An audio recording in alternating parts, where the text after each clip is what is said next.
And the first one of those is the November 3rd, 2020 Globe and Mail post.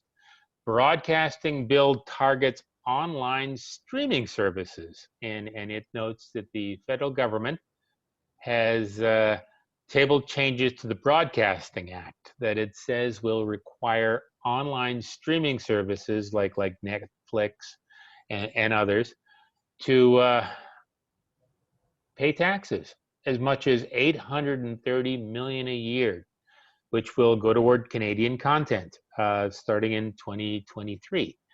Now it's under the title Bill C-10. It was introduced Tuesday, that's yesterday, by Canadian Heritage Minister Stephen Guilbeault. I hope I pronounced that correct. And it would expand the authority of Canada's broadcasting regulator, the Canadian Radio, Television and Telecommunications Commission, to include online video and music streaming services such as Netflix or Crave or Disney Plus and Spotify. And the legislation flows from a Liberal Party campaign promise. It goes back to the 2015 election. Now, I'm going to ask you for your comment on this, Al, but I'm going to say flat out that I don't expect the money to end up with any alternative media organizations like us. I expect the money will likely end up supporting the non-profitable legacy media people at the Globe, which pushed the story out first. I'm glad you commented first. I was going to say it's very funny that $830 million is not far off from what they paid directly to the legacy media that was dying during the last election. Yeah, that was, yeah. Now it's a forever thing now, right? Up to 2023 or 2023, they will have this ongoing thing, $830 million a year towards Canadian content. Like, I don't know. It just seems like they're just going to pass the money on further and more quickly than usual. And like my granddaddy once told me, once you're on the dole, it's hard to get off. Mm-hmm.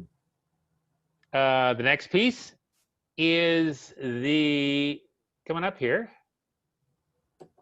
Let's see how that works. I have nothing else. I can press buttons online. Second piece is the November 3rd, 2020 TV Ontario post. The pandemic is killing government transparency, which notes that one of the most underrated consequences of the pandemic is the complete breakdown of responses to requests for information under the Federal Access to Information Act, which means the government doesn't have to answer questions in Parliament. Parliament mostly isn't being held. Doesn't have to answer questions under the Access to Information Act. It is basically completely unaccountable. Thank God they don't have a majority. I'm sorry to cut you off, Chuck, but I recall back in the day that you and me spoke about, this is way back when, what the FOI requests were like and how hard they were.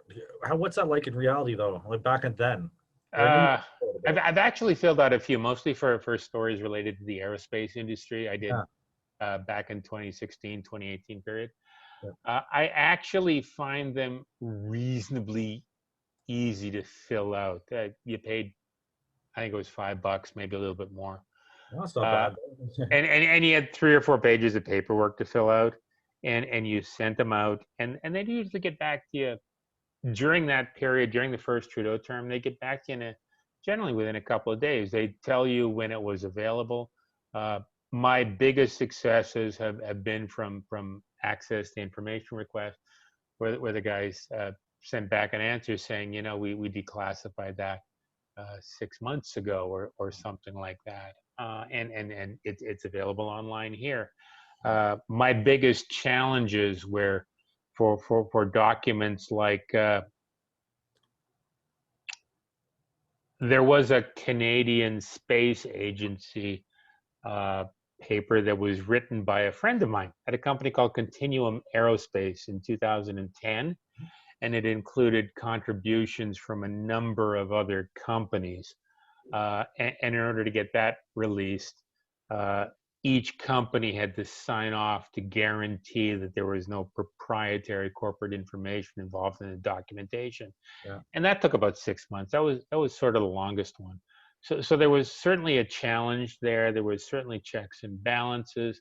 My concern over the TV Ontario Post, and why I included it tonight, is that according to this piece, most of the staff at government departments responsible for responding to these sorts of requests have been laid off or reassigned to other duties, and most of the requests for information are just lying around collecting dust.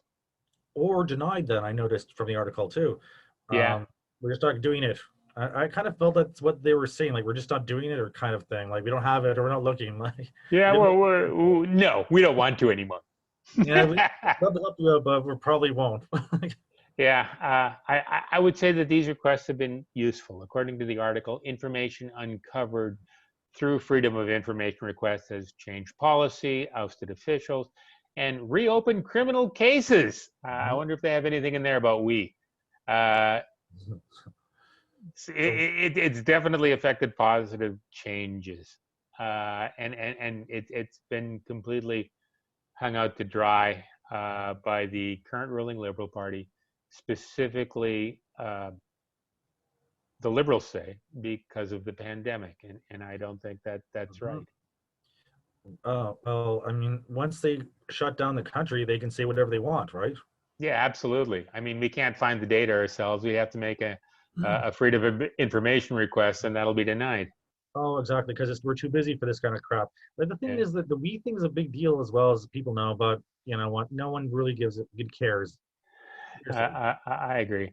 Speaking of crappy information, I note another piece that came out this week. I sometimes you sort of think that you sort of wonder if things like the American election is serving as a smokescreen for all sorts of other information that people shouldn't really know about but gets released anyway.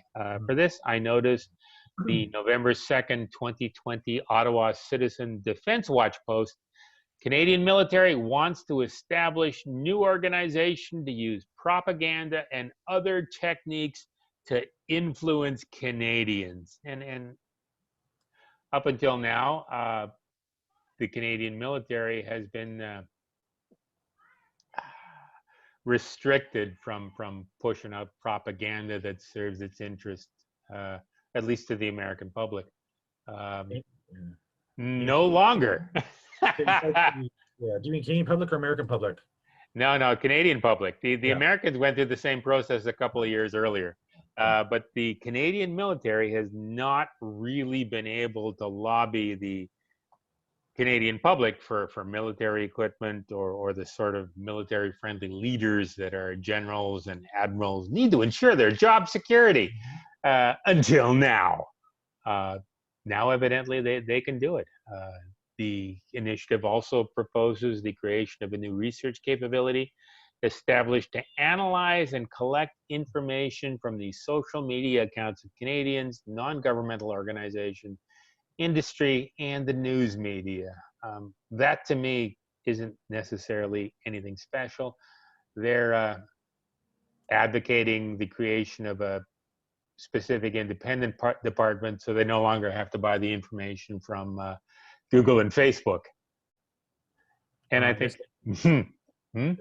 this relates to the other stories that we were talking earlier about. Then, you know, I guess I'll have to use Netflix for those stories or what have you. Yeah, I think it all relates to access to information, the free flow of information, what Propaganda governments use the information for. Yeah, propaganda.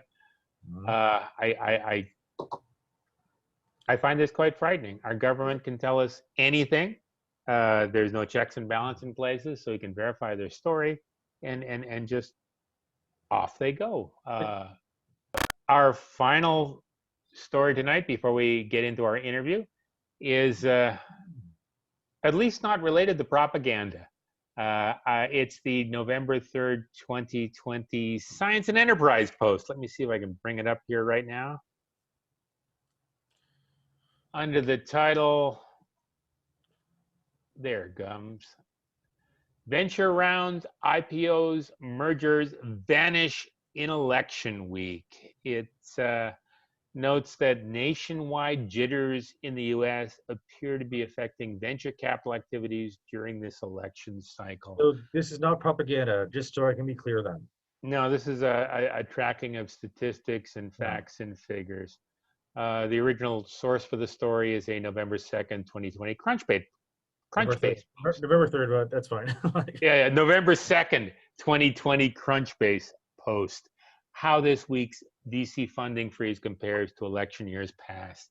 It notes that there's been no deals that are supposed to close this week, whereas in the past there have been quite a substantial number of deals.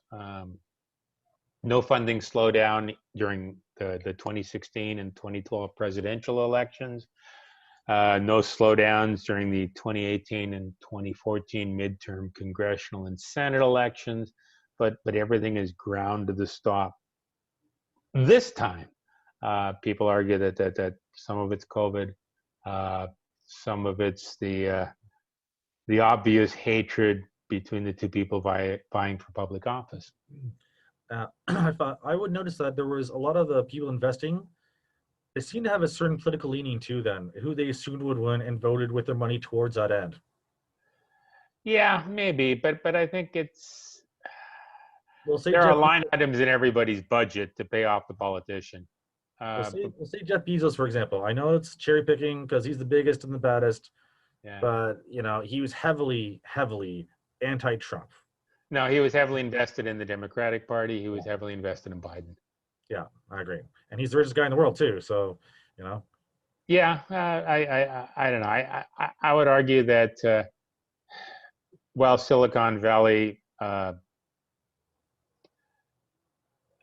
entrepreneurs have a decided anti-Trump bias, the same is not necessarily true for other industries: oil, natural gas, resources. I agree. Things like that.